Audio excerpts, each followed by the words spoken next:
Hello दोस्तों, good evening. Welcome to my YouTube channel the knowledge. तो दोस्तों, as per my previous lecture we are discussing Indian polity. तो दोस्तों, जब हम लोग पार्ट 3 डिस्कस कर रहे थे फंडामेंटल राइट्स, दोस्तों उसमें एक बहुत इंपॉर्टेंट चीज़ स्किप हो गई थी, रिट्स। तो इसलिए दोस्तों आज मैंने सोचा कि इंडियन पॉलिटी वाले सेक्शन में मैं रिट्स को डालूंगा। और दोस्तों ये जो आप ये लाइन देख रहे हैं, इस लाइन का मतलब है दोस्तों किसके ऊपर पॉलिटी, और इसके नीचे दोस्तों मिसलेनियस, रोज की तरह मिसलेनियस जीके फैक्ट्स। तो दोस्तों क्या होगा कि हमें बोरियत भी नहीं महसूस होगी और क्या कहते हैं पढ़ाई हमारी कंटिन्यू होती रहेगी। दोस्तों लाइन के इस पर पॉलिटी है, इसके नीचे miscellaneous GK facts as like daily. दोस्तों रिट्स में लिखा हुआ है मैंने कि दोस्तों रिट शब्द का अर्थ लिखित में एक आदेश है और यह अदालतों द्वारा जारी किया जाता है। ठीक है दोस्तों, तो रिट्स का अर्थ क्या है? लिखित में एक आदेश है और यह अदालतों द्वारा जारी किया जाता है और मौलिक अधिकारों को सुदृढ़ करने के लिए या मदद मांगने के लिए भारतीय संविधान के द्वारा उपलब्ध एक उपाय है जो अदालत के सामने याचिका के रूप में दायर की जाती है। मतलब दोस्तों रिट्स में वो उपाय दिए हुए हैं जिसके तहत अगर किसी बंदे के मौलिक अधिकारों का हनन होता है तो दोस्तों रिट्स याचिका दायर कर सकता है अदालतों में। तो दोस्तों रिट्स का हमें वो प्रावधान प्रोविज़न कहाँ से मिलता है? तो दोस्तों भारतीय संविधान में अनुच्छेद 32 दोस्तों guardian soul of part 3 of Indian constitution कहा जाता है। और दोस्तों इसी अनुच्छेद 32 को बाबा भीमराव अम्बेडकर ने heart and Saul of part 3 of Indian constitution कहा था। तो दोस्तों भारतीय संविधान में अनुच्छेद 32 और अनुच्छेद 226 के तहत रिट का उपाय प्रदान करता है जो भारत की जनता को उनके मौलिक अधिकारों का हनन होने पर न्यायालय का दरवाजा खटखटाने की अनुमति देता है। तो दोस्तों कोई अगर आपसे पूछे कि रिट कहाँ से आया है तो दोस्तों अनुच्छेद 32 और अनुच्छेद 226 ये इंपॉर्टेंट है दोस्तों, इसको याद रखिएगा। और दोस्तों रिट के निम्नलिखित उद्देश्य, मतलब दोस्तों कोई बंदा अगर रिट को दायर करता है किसी कोर्ट में, उसका एम क्या होगा, उसके क्या उद्देश्य होंगे? दोस्तों सबसे पहला अवैध संपत्ति के निर्माण को रोकना। कोई अगर अवैध संपत्ति बनाता है तो उसके रिट दायर करके उसको रोक सकते हैं। मौलिक अधिकारों का संरक्षण, ये ऊपर अभी हमने पढ़ा है, ये सबसे ज़्यादा इम्पोर्टेंट है। और दोस्तों न्यायालय के ज़्यादा अधिकार क्षेत्र को रोकना, मतलब जैसे दोस्तों कोई भी कोर्ट है, निचली अदालत है, तो वो दोस्तों अगर अपने ज्यूरिसडिक्शन से बाहर कोई फैसला देती है तो ऊपर वाला कोर्ट उसको रोकता है दोस्तों। ठीक। और चौथा क्या है? निचली अदालतों और न्यायाधिकारों द्वारा इलीगल पनिशमेंट, मतलब दोस्तों जो अवैध रूप से दंड दिए गए हैं उस पर अंकुश लगाना। मतलब निचली अदालत ने अगर किसी बंदे को इलीगल पनिशमेंट दिया है तो उस पर भी अंकुश लगाना। और दोस्तों वैध निषेध में लोगों के साथ दुर्व्यवहार को रोकना। तो दोस्तों ये हमारे रिट के उद्देश्य थे। अब दोस्तों टोटल ये हमारे 5 तरह के रिट्स हैं दोस्तों। ये मैंने ABCDE करके लिखा है दोस्तों ए में। तो दोस्तों ये 5 तरह के रिट्स हैं। तो क्या करते हैं इसको दोस्तों हम अभी डिस्कस करेंगे। तो सबसे पहला रिट्स है दोस्तों हैबियस कॉर्पस, बंदी प्रत्यक्षीकरण। इसका मतलब होता है दोस्तों अदालत के सामने समक्ष सशरीर। ठीक है दोस्तों, तो ये नाम याद रखिएगा, इसका मीनिंग ये भी कभी कभी पूछता है। तो सबसे पहली रिट है हमारी हैबियस कॉर्पस, बंदी प्रत्यक्षीकरण, अदालत के समक्ष सशरीर। इसका मतलब है कि अगर किसी व्यक्ति को गैर कानूनी तरीके से बंधक बनाकर रखा जाए तो वह यह रिट दायर कर सकता है। ठीक है दोस्तों, तो हैबियस कॉर्पस मतलब दोस्तों बंदी प्रत्यक्षीकरण, अगर किसी व्यक्ति को गैर कानूनी तरीके से बंधक बनाकर रखा जाए तो उसको यह दायर कर सकता है, अनलॉफुल डिटेंशन। ठीक है दोस्तों। दूसरा आता है दोस्तों मैंडमस, मतलब इसका होता है परमादेश या कड़ा आदेश। तो दोस्तों ये उन अधिकारियों के खिलाफ इशू किया जाता है जो जनता के प्रति अपने कर्तव्यों का निर्वाह उचित प्रकार से नहीं करते हैं। ठीक है दोस्तों, तो मैंडमस मतलब होता है परमादेश और कड़ा आदेश। और दोस्तों ये उन अधिकारियों के खिलाफ इशू किया जाता है जो अपनी ड्यूटीज़ को सही से नहीं करते। एक चीज़ इसमें और इम्पॉर्टेंट है दोस्तों कि राष्ट्रपति और राज्यपाल के खिलाफ इसको इशू नहीं कर सकते हैं। ठीक है दोस्तों, तो 2 रेट्स हो गए। तीसरा है दोस्तों तो रेट ऑफ प्रोहिबिशन, निषेध का रेट। ठीक है दोस्तों, तो इसमें क्या है कि ऊपर की अदालत निचली अदालत को आज्ञा देती है उस केस की वर्किंग को रोको जो कि उसके ज्यूरिसडिक्शन से बाहर है। मतलब दोस्तों अगर कोई अदालत, निचली अदालत अपने ज्यूरिसडिक्शन क्षेत्र से बाहर का कोई केस हैंडल कर रही है तो ऊपर की अदालत उसको रोक देती है। तो इसका है दोस्तों रेट ऑफ प्रोहिबिशन। ठीक है दोस्तों, निषेध का रेट। अगला है दोस्तों रेट ऑफ सर्टियरी। ठीक है, इसका मतलब होता है सर्टियरी का मतलब होता है प्रमाणित करना। तो ये दोस्तों इसमें क्या है कि ऊपर की अदालत निचली अदालत को आज्ञा देती है कि अपने ज्यूरिसडिक्शन के बाहर उसने जिस केस पर फैसला दिया है उसे रद्द कर दे। ठीक है दोस्तों, तो रेट ऑफ सर्टियरी में क्या है, ऊपर की अदालत निचली अदालत को आदेश देती है कि आपने जो भी अपने ज्यूरिसडिक्शन के बाहर केस पे जो फैसला दिया उसे रद्द कर दे। तो दोस्तों एक टर्म देखिए इंग्लिश में मैंने लिखा क्वैश द जजमेंट। क्वैश मतलब होता है रद्द कर देना। और दोस्तों आपने जैसे अभी आप देख रहे हैं कि सी और डी दोस्तों निषेधकारी और सर्टियारी में एक ही तरह की रिट है। ये दोस्तों थोड़ा इसमें डिफरेंस है कि देखिए यहाँ तो दोस्तों लिखा है मैंने केस हैज़ बीन सॉल्व, मतलब जो भी केस है वो सॉल्व हो चुका है। और ऊपर वाली रिट में रिट ऑफ प्रोहिबिशन में दोस्तों केस सॉल्व नहीं हुआ था, केस वर्किंग स्टेज में होता है। अगर वर्किंग स्टेज में है तो वो निषेध का रिट होगा और निचली अदालत कोई अपने ज्यूरिडिक्शन के बाहर केस पे फैसला दे चुकी है, मतलब जो केस सॉल्व हो चुका है तब उसको रिट ऑफ सेरेसरी लगाएंगे। ठीक है दोस्तों, तो ये फ़र्क है दोनों में, रिट ऑफ निषेध का रिट में और सर्टियोरी में। ठीक है दोस्तों, अगली रिट है हमारी रिट ऑफ क्वो वारंटो। तो दोस्तों इसका मतलब होता है किस वारंट से या किस अधिकार से इसका उसको उनके खिलाफ इशू किया जाता है जो अवैध तरीके से पब्लिक ऑफिस को कब्जा करते हैं। ठीक है दोस्तों, तो रिट ऑफ क्वो वारंटो मतलब किस वारंट से या किस अधिकार से आपने पब्लिक ऑफिस को अनलॉफुली कब्जा किया है, कोई करता है तो उसके खिलाफ रिट ऑफ क्वो वारंटो दोस्तों लगाया जाएगा। तो दोस्तों ये हमारी 5 तरह की रिट हो गई। हैबियस कॉर्पस बंदी प्रत्यक्षीकरण, अदालत के सामक्ष सशरीर, दूसरा मैंडमस कड़ा आदेश, तीसरा रिट ऑफ प्रोहिबिशन निषेध का writ of सर्टियरी, writ of quo warranto. ये दोस्तों बहुत इंपॉर्टेंट है, वेरियस एग्जाम्स में बहुत पूछा जाता है। और दोस्तों इसमें आपसे क्या करेगा, नाम लेके उसमें क्या किस तरह की चीज़ें हैं वो पूछ सकता है, कितने तरीके की रिट है, 5 तरीके की, किस आर्टिकल में आती हैं, अनुच्छेद 32 और अनुच्छेद 226। ठीक है दोस्तों, तो ये रिट का उद्देश्य पूछ सकता है। तो दोस्तों ये पूरा रिट इंपॉर्टेंट है, इसको आप नोट डाउन कर सकते हैं, लिख सकते हैं और इसको अच्छे से रिवाइज करते रहिए। ठीक है दोस्तों, तो अब यहाँ पे दोस्तों हमारा इंडियन पॉलिटी का सेक्शन खत्म हो गया जो कि हमने पढ़ा रिट्स। अब दोस्तों हम रोज़ की तरह क्या पढ़ेंगे, मिसलेनियस जीके फैक्ट्स। उसमें दोस्तों 4-5 करंट अफेयर्स के पॉइंट्स हैं, 10-15 क्या कहते हैं मिसलेनियस जीके के पॉइंट्स हैं, कुछ बायोलॉजी, कुछ क्या कहते हैं पॉपुलेशन, कुछ जियोग्राफी। ठीक है दोस्तों, तो इसको हम मिला जुला के पढ़ते हैं जिससे हमारा नॉलेज बूस्ट करेगा। तो सबसे पहला दोस्तों हमारा फैक्ट है कि कनाडा ओपन 2023 बैडमिंटन टूर्नामेंट का खिताब किसने जीता। तो दोस्तों लक्ष्य सेन ने जीता। फिर से रिपीट कर रहा हूँ, कनाडा ओपन 2023 बैडमिंटन टूर्नामेंट का खिताब किसने जीता, लक्ष्य सेन ने। ठीक है दोस्तों, और अगला है हमारा दोस्तों कितनी नावों में कितनी बार। ये कुछ किताबों के नाम हैं और उनके मैंने ये राइटर के नाम लिखे हैं दोस्तों, तो ये आप जो है इसको याद रखिए। ये कितनी नावों में कितनी बार, तो इसको लिखा है सच्चिदानंद वात्स्यायन नारायण अज्ञेय। ये था बड़ा लंबा नाम था इसलिए मैंने छोटा खाली अज्ञेय लिख दिया, तो सच्चिदानंद वात्स्यायन नारायण अज्ञेय।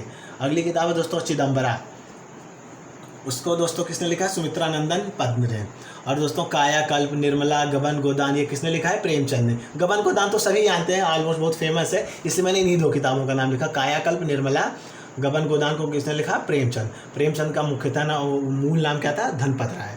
और दोस्तों एक उड़िया किताब है माली मटाल, इसको किसने लिखा दोस्तों, गोपीनाथ मोहंती।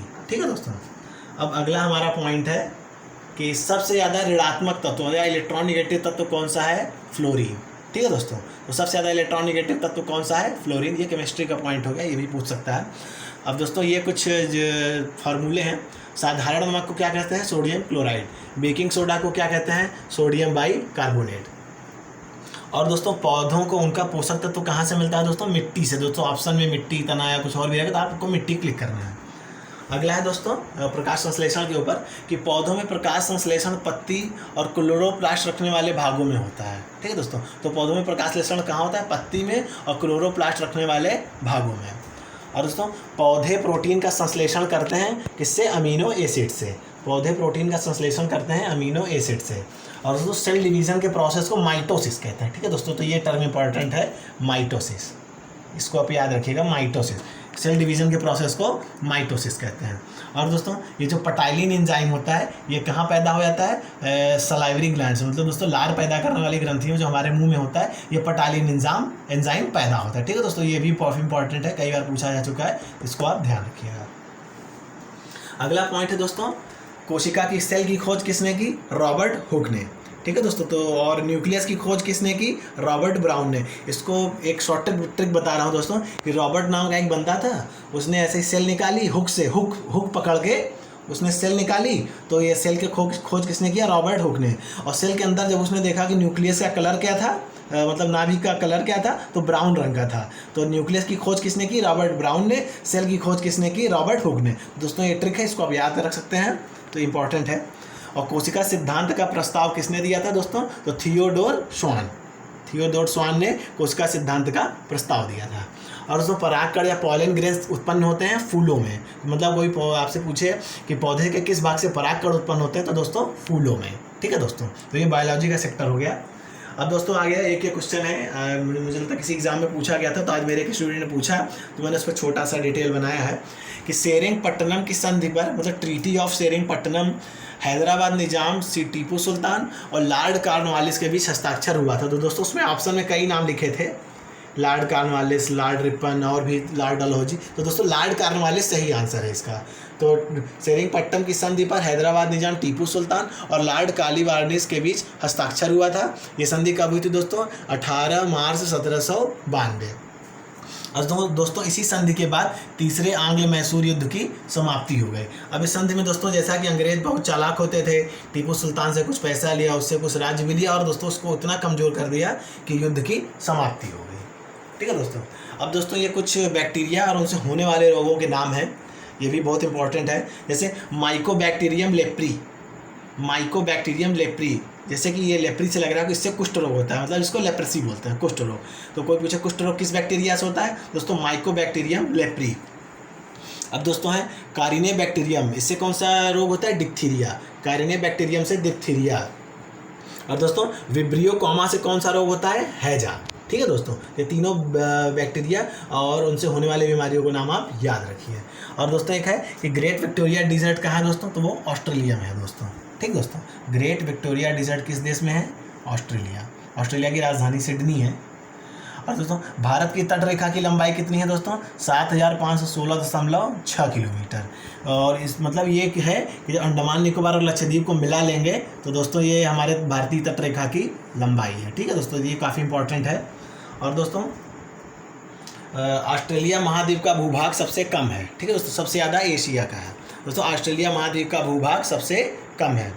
भारत में गुजरात राज्य की सबसे लंबी तटरेखा है। भारत में गुजरात राज्य की सबसे लंबी तटरेखा है। और दोस्तों एरिया वाइज सबसे छोटा स्टेट कौन सा है दोस्तों? गोवा। एरिया वाइज सबसे छोटा स्टेट कौन सा है दोस्तों? गोवा। और पॉपुलेशन वाइज सबसे छोटा कौन सा है दोस्तों? सिक्किम। और दोस्तों सिक्किम को 16 मई 1975 को भारत का अभिन्न अंग बना था। ठीक दोस्तों, तो एरिया वाइज सबसे छोटा है गोवा, पॉपुलेशन वाइज सबसे छोटा है सिक्किम। ऐसे याद रख सकते हैं दोस्तों कि कन्फ्यूजन में कि सिक्किम जो है दोस्तों पहाड़ों पे है, पहाड़ों में आबादी कम होती है, इसलिए एरिया पॉपुलेशन वाइज सबसे छोटा सिक्किम होगा और एरिया वाइज सबसे छोटा गोवा होगा। ठीक दोस्तों। और दोस्तों अब आ गया कि ये गल्फ ऑफ मैक्सिको दुनिया का सबसे बड़ा गल्फ है। दुनिया का सबसे बड़ा गल्फ कौन सा है दोस्तों? Gulf of Mexico. और दोस्तों इसी गल्फ ऑफ मैक्सिको में डायनासोरों को ख़त्म करने वाला एस्टेरॉइड जो था, जिसका नाम चिक्सुलुप था। चिक्सुलुप दोस्तों, ये देखिए मैंने नीचे लिखा हुआ है चिक्सुलुप। ये नाम भी दोस्तों बहुत इंपॉर्टेंट है, यूपीएससी में आई थिंक पूछा जा चुका है या और भी एग्जाम्स में। ये चिक्सुलुप जो एस्टेरॉइड था दोस्तों, ये दोस्तों क्या कहते हैं 12 किलोमीटर डाया वाला था, मतलब 10 से 12 किलोमीटर के बीच इसका डाया था। और दोस्तों ये क्या कहते हैं एस्टेरॉइड दोस्तों धरती पर आज से लगभग 6.5 करोड़ साल पहले गिरा था। और दोस्तों इसी एस्टेरॉइड के गिरने की वजह से धरती पर बहुत बड़ा भूकंप और तूफान आया और तो जिससे दोस्तों डायनासोरों का पूरा युग ही ख़त्म हो गया। और दोस्तों ये चिक्सुलुप जो था ये आया कहाँ से था? ये मार्स और जुपिटर के बीच में जो एस्टेरॉइड बेल्ट है दोस्तों उसी में घूम रहा था और धरती की ग्रेविटी और कुछ ग्रेविटेशनल पुल की वजह से दोस्तों अंदर आया और दोस्तों धरती से टकरा गया लगभग 6.5 करोड़ साल पहले। तो दोस्तों इस देश का नाम था चिक्सुलुप। ठीक है दोस्तों, तो ये नाम आप याद रखिएगा, बाकी इंपॉर्टेंट नहीं है दोस्तों। ये चिक्सुलुप कहाँ गिरा था? गल्फ ऑफ मैक्सिको में, जो कि दुनिया का सबसे बड़ा गल्फ है। अगला है दोस्तों ओशियाना का सबसे ऊंचा पर्वत शिखर कौन है? ओशियाना का सबसे ऊंचा पर्वत शिखर है चुनाग जाया, इंडोनेशिया में। और दोस्तों दुनिया का सबसे लंबा शिप कैनाल, शिप कैनाल मतलब दोस्तों वो नहर जिसके थ्रू जहाज आते जाते हैं, तो दोस्तों सेंट लॉरेंस सीवे, ये अमेरिका और कनाडा के बीच में है। दुनिया का सबसे लंबा शिप कैनाल कौन सा है? सेंट लॉरेंस सीवे, अमेरिका और कनाडा के बीच में। और दोस्तों जैसा कि आप ये देख रहे हैं मैंने लिखा है टाइप ऑफ कोल, कोयले के प्रकार। तो दोस्तों ये उनकी जो ज्वलनशील या उसको क्या कहते हैं कैलोरीफिक वैल्यू, मतलब दोस्तों उष्मा पैदा करने की जो क्षमता है वो सबसे ज़्यादा एंथ्रासाइट की है, फिर बिटुमिनस की, फिर लिग्नाइट की, फिर पीट की। मतलब अगर आपसे पूछे कि किस प्रकार के कोल में ऊष्मा दहन क्षमता या कैलोरीफिक वैल्यू सबसे ज़्यादा है, दोस्तों आप बोलेंगे एंथ्रासाइट, फिर बोलेंगे बिटुमिनस, फिर लिग्नाइट, फिर पीट। दोस्तों आपसे एग्जाम में एक क्रम पूछ सकता है, सबसे कम या सबसे ज़्यादा पूछ सकता है, तो दोस्तों इसको आप जरूर याद रखिए, एंथ्रासाइट, बिटुमिनस, लिग्नाइट और पीट का सबसे कम, एंथ्रासाइट का सबसे ज़्यादा। इसको दोस्तों याद रखने का एक सिंपल तरीका दोस्तों देखिए, ए जो है अल्फ़ाबेट सबसे ऊपर आता है अंग्रेजी वर्णमाला में, तो सबसे ज़्यादा है। बी उससे नीचे आता है दोस्तों, तो ये याद रखने का तरीका हो गया। उसके बाद दोस्तों ये हमारा लिग्नाइट है और फिर ये पीट है दोस्तों। इसको इतना पीट दिया कि ये साला सबसे कम हो गया, तो आप इसको ऐसे याद रख सकते हैं दोस्तों। ट्रिक है कि मतलब एंथ्रासाइट सबसे ज़्यादा, बिटुमिनस उससे कम, लिग्नाइट उससे कम और दोस्तों पीट सबसे कम। इसको इतना पीटा किसकी एनर्जी सबसे कम हो गई। ठीक दोस्तों, अब अगला पॉइंट है दोस्तों कि सूरज के चारों ओर जो रंगीला डिस्क, उसको दोस्तों क्या बोलते हैं दोस्तों, कोरोना। सूरज के चारों ओर जो रंगीला डिस्क, उसको कोरोना बोलते हैं। और दोस्तों इसी सूरज की स्टडी करने के लिए नासा वालों ने टेलीस्कोप भेजा है, James Webb telescope, James Webb mission के थ्रू। तो दोस्तों ये जाएगा और वहाँ पे सूरज की स्टडी करेगा और काफ़ी चीज़ें उसके बारे में दुनिया को पता चलेगा। और दोस्तों ये भी बहुत इंपॉर्टेंट फैक्ट है कि क्षोभ मंडल में ऊपर जाने पर तापमान कम होता है। ठीक है दोस्तों, तो ये कम याद रखिएगा। लोगों को ऐसा लगता है कि हम ऊपर जाएंगे सूरज की तरफ तो तापमान बढ़ना चाहिए, जबकि ऐसा नहीं है दोस्तों।